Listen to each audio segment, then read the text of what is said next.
Hello, everyone, and welcome to another episode of the Launch Lab, the official podcast for the Skill Up project. For those of you that listen us for the first time or don't know who I am, my name is Konstantinos Georgiou, and I'm the project manager of Skill Up. And today I'm really glad to have with me Dr. Sofia Tsekeridou, who is a senior research and innovation manager at Netcompany. Sofia, thank you for being here with me. Thank you, Konstantinos, for inviting me. I'm very glad to be here.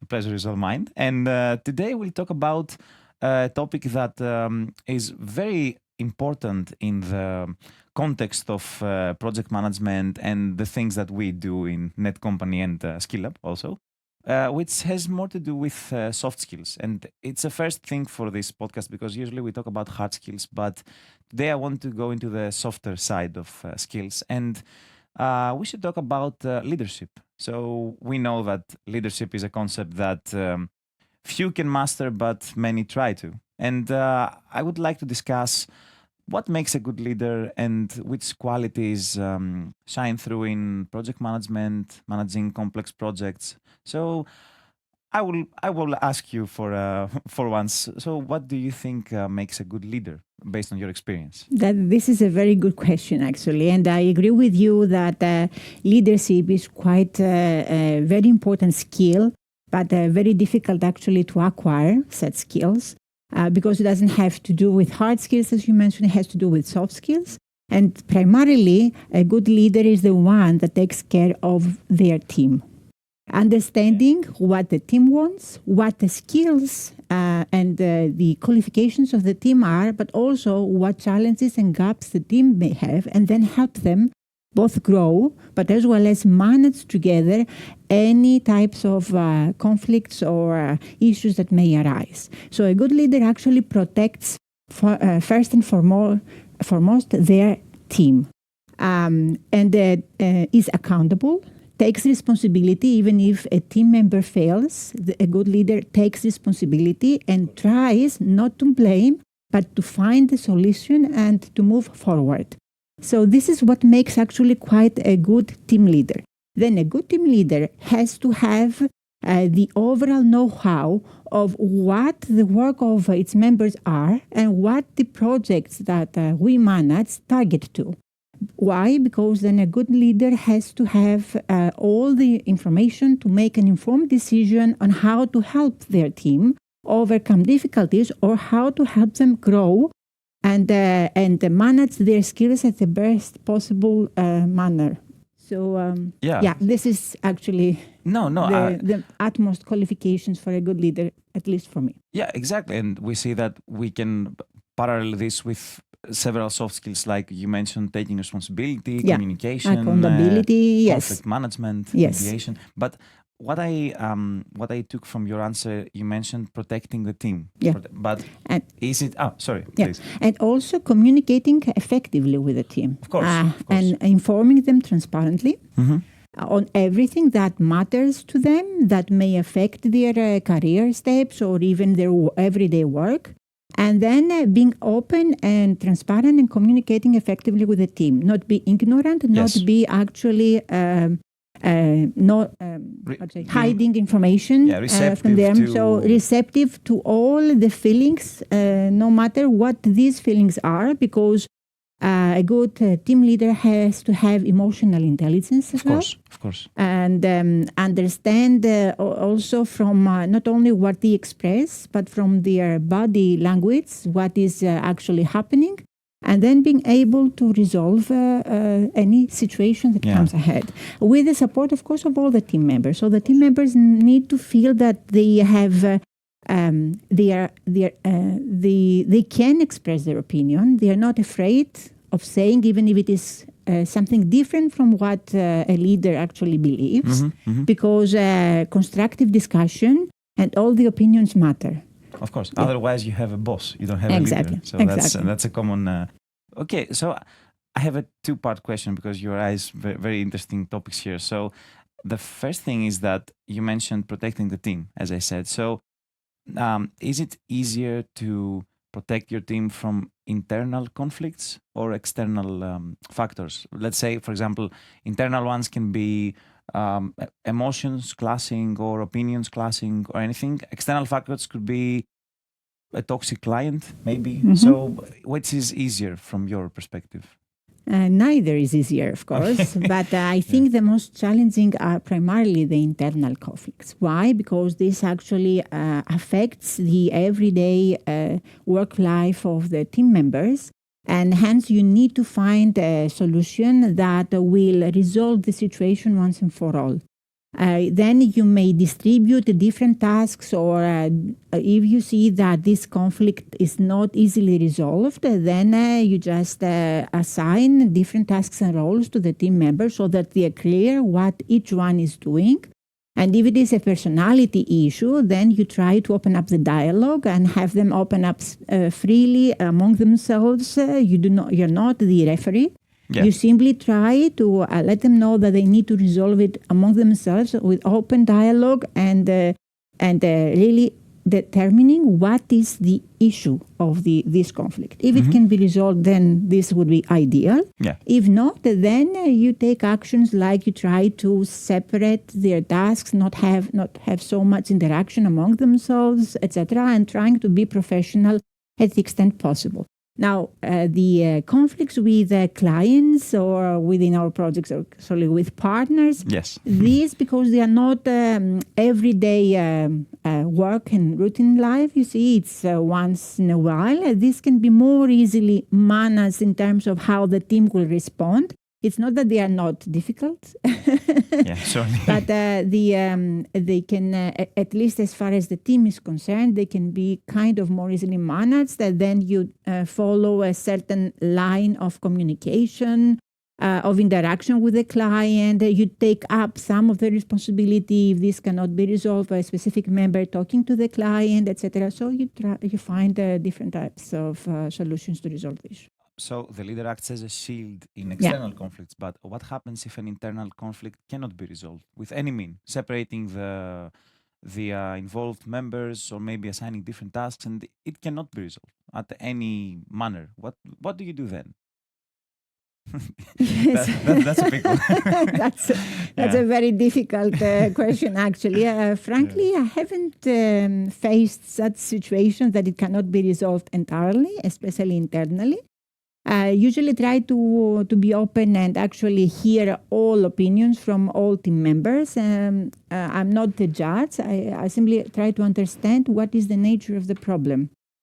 Well, when it comes to personality, indeed, it may not be an issue that can be resolved, because it may a certain behavior of the one may be really annoying for the other, and vice versa. Exactly. Okay, then simply you say that you have to live with it. Otherwise, you are colleagues. So just stay only on the professional terms. Be professional.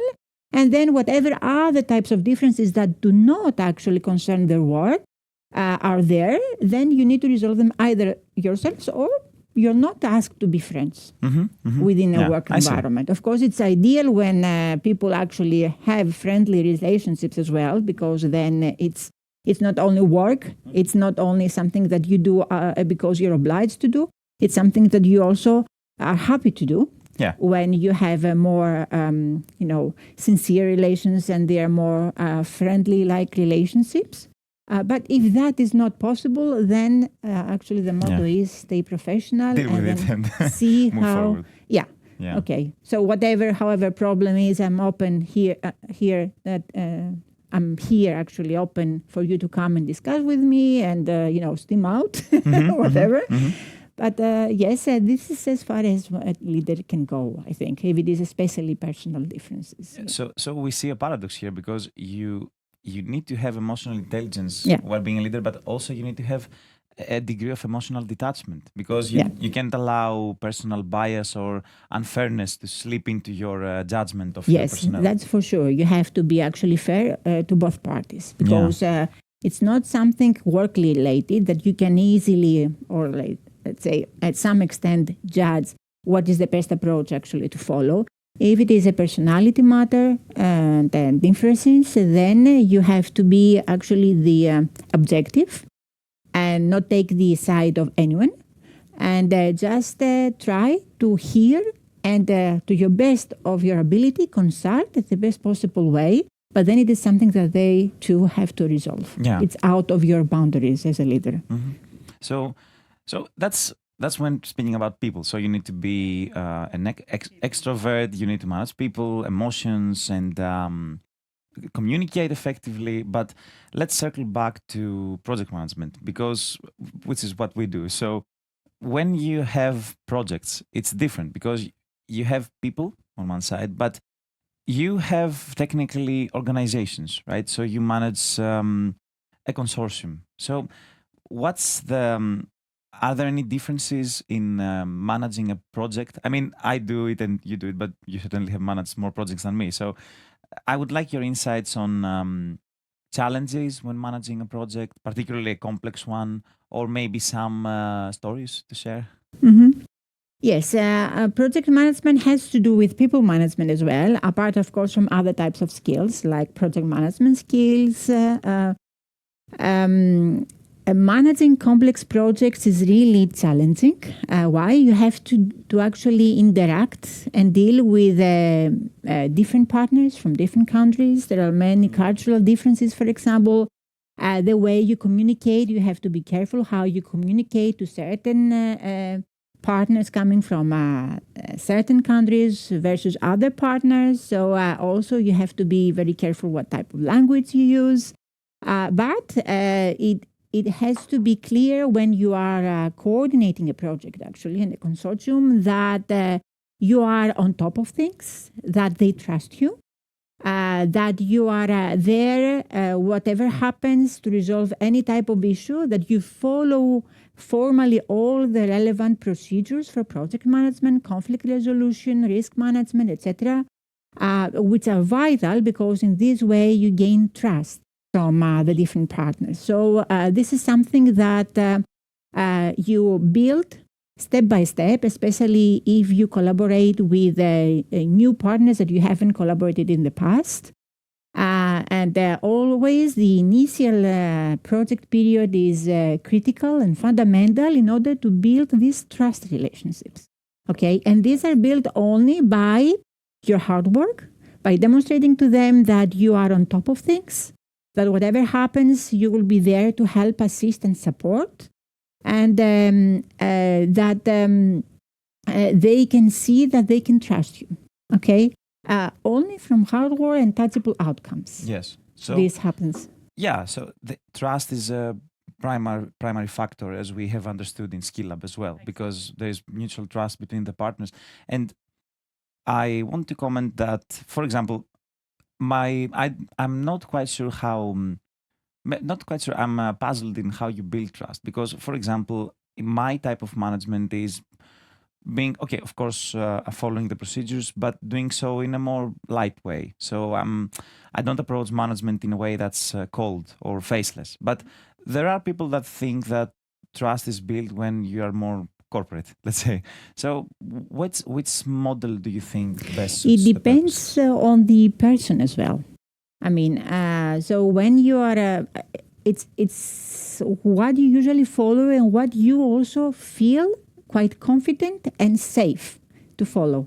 You see, so in some cases, being more friendly and more open and a kind of informal may work better with some type of consortia because you have already built some friendships from the past, or that you see from the first encounters, the meetings with them from the first meetings in the project, that indeed they are partners that do not like the quite formal way of doing things. They would be more on the friendly side, but still they are responsive, they respect deadlines, etc., etc. So it depends on the project management as well as the type of consortium. In some cases, especially when you have quite large consortia with many, many partners, not only 10 or 12 partners, but if you have consortia with, let's say, 40 partners, this may not work very well. Then you need to follow more formal procedures for project management, etc. Why? Because you are not able, with so many partners, to devote so much time with informal discussions, etc. So you follow the formal procedures to be sure that you will not deviate from the project time plan. You will not have any complaints from any partners versus how you behave to other partners, etc., etc. You do that the same for all, so that you are considered trustworthy, fair to all, and that you ensure that the project timeline is followed and you don't have high risks of the project. Yeah, and I suppose you don't have so much time to Exactly. be friendly when you send emails to 50 people instead of 10. Exactly. So, yeah. And okay, so I would like to ask you, do you have any case where, for example, some management procedure has crossed the boundary or has created tensions among the consortium? Not naming situations, of course. But No, because I have been involved actually in a number of projects throughout my career. I have had projects with a number of issues that we luckily tried and resolved. But for example, one such past project was that we had a partner that was very hard to deal with and that he would never actually deliver on time, and that he would actually report quite high resources without doing anything, for example. Okay. So these are quite situations that then you need to follow the formal procedures. Why? Because then you need the support of your project management board and of the entire consortium to be able actually to apply certain measures in order to inform that partner that he cannot do whatever he likes, because this is a project that is actually governed by a certain grant agreement and consortium agreement, and there are certain rules that everybody follows. Why? Because the utmost aim is that we run smoothly the project and we deliver what we have been contracted to deliver. So we cannot do whatever we like. Yeah, Yeah. No, that's for sure. So, and in order to get paid, you need to deliver according to what you have promised to deliver in the grant agreement. Yeah, the grant agreement is always the the guide. But this is the contract. This is why the project actually has been awarded, because you have been given a grant agreement to perform certain type of work and deliver the promised deliverables within a specific time frame. This is a project. No, so that's you need to ensure at least that minimum. And you have a consortium agreement as well. So Exactly. Of course, always by trying to understand what is the situation, what is the reason for a partner, for example, not delivering or behaving this way, and you try to see indeed if you can remedy the reasons for that. If you cannot remedy the reasons for that, then you need to follow other types of procedures. So I would like to also ask about one thing you mentioned, which is very interesting, the multicultural. So I will widen it. So you not only have multicultural teams, you also have multi-orientation teams, multi-religious teams, maybe. So is maybe not should this be a challenge when managing a team? I mean, yeah, you must be careful, but is it so difficult to respect different ideologies, and does it create inherent challenges, or is it just something that you should keep in mind and just be more careful? You just usually these types of aspects do not affect so much the delivery of the work. They affect primarily the relationships between the different partners. Exactly. Okay, so whatever one believes in, the other may not believe in. So when, of course, this is irrelevant. Religious. That's it's what I'm asking, irrelevant yes. of the work to be done. So what you try to ensure is that if something like that happens between, let's say, two partners or more, then that you clarify that this is not something that affects the delivery of the work. We have to be professional, and any personal differences, like you do within your internal team, any personal differences need to be kept outside the consortium and the project work. So this is something, because usually this does not affect the quality of the work. If it does, if you do something wrong, this should be left out of the. Fortunately, in scale up, things go. And of course, you don't smoothly. take sides. That's sure. You have to clarify. You have to understand what the situation is at hand, and you have to be as objective as possible. No. Truth be told, in Skillab we haven't had such, for the most part. Okay, so I would like also to talk about skills because we identified some skills for a leader.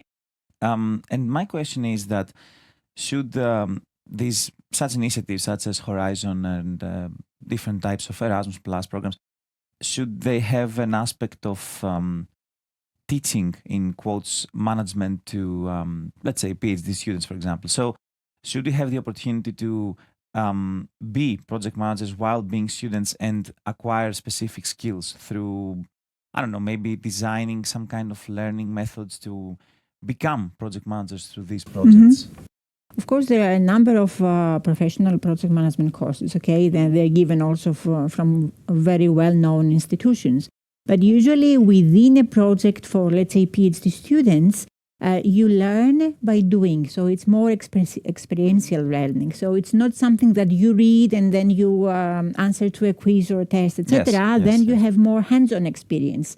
It's good that you start with a mentor, someone who is experienced actually project manager, and then alongside with the PhD student can learn what the experienced project management is doing at the different situations that may be faced within the consortium or even at normal project management procedures, and then actually see and decide whether this also fits his or her project management the approach. Yes, because there are different types of approaches as well. It depends also on the person and what type of personality, because we say that here project management requires two types of skills. One is to understand how a project is delivered, so the pure project management skills, technical stuff, etc. But then it's also the soft skills in terms of people management and conflict resolution skills, etc. So this is also something that is quite unique per person. How there are, of course, formal ways of doing it, but it has to be also something that is quite unique for the person and how he or she can express it and implement it. Well, since you mentioned the official, what I sometimes find frustrating but necessary is when I'm forced to follow a formal procedure in doing something. So it's I understand that it's necessary to respect some guidelines, but sometimes these things take way too long of a time. So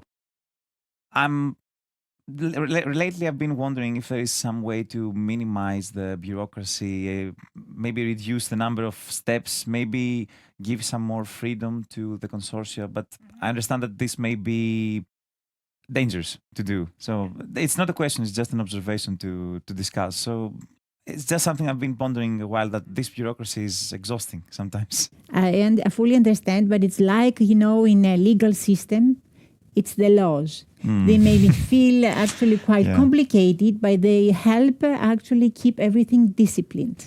So in project management, it's similar. The procedures and the methods are the way to have everything kept disciplined, and you as well, as a project coordinator or manager, be protected in case something goes wrong, because you follow the formal procedures, and then you can step back and justify why things have happened this way, that they have been registered in the minutes, for example, or that this was the decision of the General Assembly and that's why you acted like this, etc. So that's why they are here. Of course, within a consortium, as I said, and especially if it is a small consortium, and you had experiences in the past working with the same partners, there have been already established trust relationships, then you can say that some aspects can be done faster and not following always this time-consuming procedure. Okay? I see. But always under terms. So, of course. So it all boils down to trust after all. Exactly.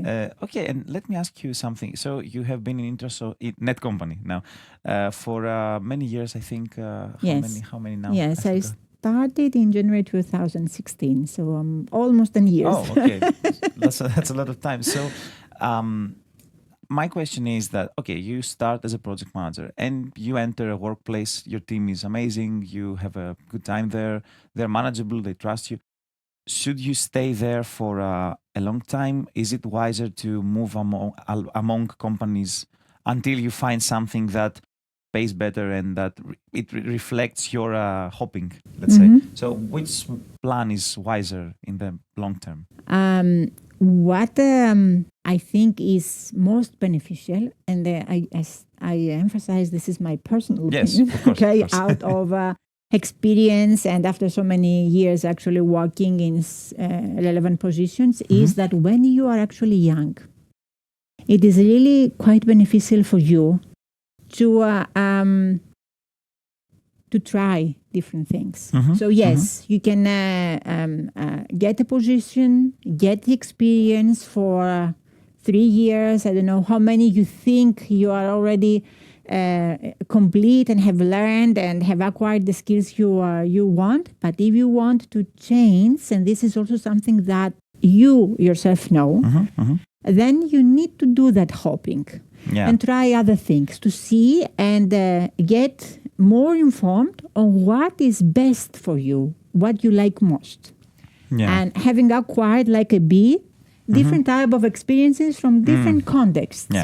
This is what I advised also my students when I was a professor, that it would be nice not to stay, especially at the young age when you don't have so many obligations, for example, family or whatever, to stay only on one position, unless of course you adore it and that's the work of your life and you found you are really satisfied.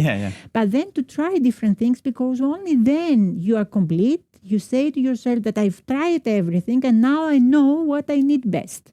But at a later point of life, I think this behavior may not be that much appreciated, to do so many hops in very short time frames. Because by then, you're expected to know what you want and to know what it is that you like, and you make more informed decisions on the job that you try to target and get. So this is my opinion, of course, my personal opinion. Fine, of course. And since you are young and you just begin your journey in project management, how do you, because it can happen, how do you convince older people than you to listen to you? Maybe you will manage teams with people that are older than you, but in a lower position than you. So how can you manage the aspect of older people not trusting your judgment, or maybe if you're young, not patronizing you maybe sometimes? How do you deal with this? Well, you cannot avoid this. That's for sure, because it's not entirely on you. You cannot control such situations, of course. You may have people older or younger or even at your age actually patronizing you because it's their character, because it's their way of feeling confident, or because it's their way of getting faster ahead of you than you, etc. So for many, many reasons, you cannot avoid it. But then you decide what is best for you. So do you want to continue working with that person? Do you come open and say to that person, I don't like that behavior, even if that person is older, I want to be listened. I think I have something valuable to say and contribute here, etc. And you see how the reaction would be. If the reaction continues to be negative and toxic, then it's something that you need to deal yourself by deciding what you do yourself, not by how you manage that person, because I don't think you can change that easily if it is continuous. I mean, and then non-changeable, even if you try, even if you have tried actually to express how you feel and to ask for a different approach or behavior. So it's up to you then to decide what to do. So you need to sum up, you need strong character, intuitiveness, emotional detachment, emotional intelligence, and a whole pack of soft skills to be a good leader. Okay. So one final question, and I ask it in every podcast, so I have to ask you as well. How do you think that AI and LLMs and all this cool stuff will change project management? Because some people say that project managers will be obsolete in a few years. I don't agree personally, but how do you think that the situation will change? AI and all the LLM-based tools, etc., can help and facilitate the work of a project management, but not entirely replace him. Because as we said, project management is also people management, and people management cannot be easily replaced as well. So it can facilitate, for example, taking the minutes or, organizing and planning, etc. But it cannot actually help to manage effectively a consortium, to resolve the conflicts that may arise, to plan ahead as best as possible, taking into consideration what the emotion of the consortium is, what the trust relationships are, etc. These are quality aspects that any AI or Gen AI cannot actually support that easily. Because it does not have feelings yet. Exactly. At least it has to become emotionally intelligent as well. It has emotional detachment, but not emotional intelligence. At least not yet. Okay. So thank you, Sofia. It was a very interesting discussion. Thank you, Kostadina. I also agreed. It was very interesting. Great. So this has been another episode of the Launch Lab, the official podcast for the Skilla project, and stay tuned for more.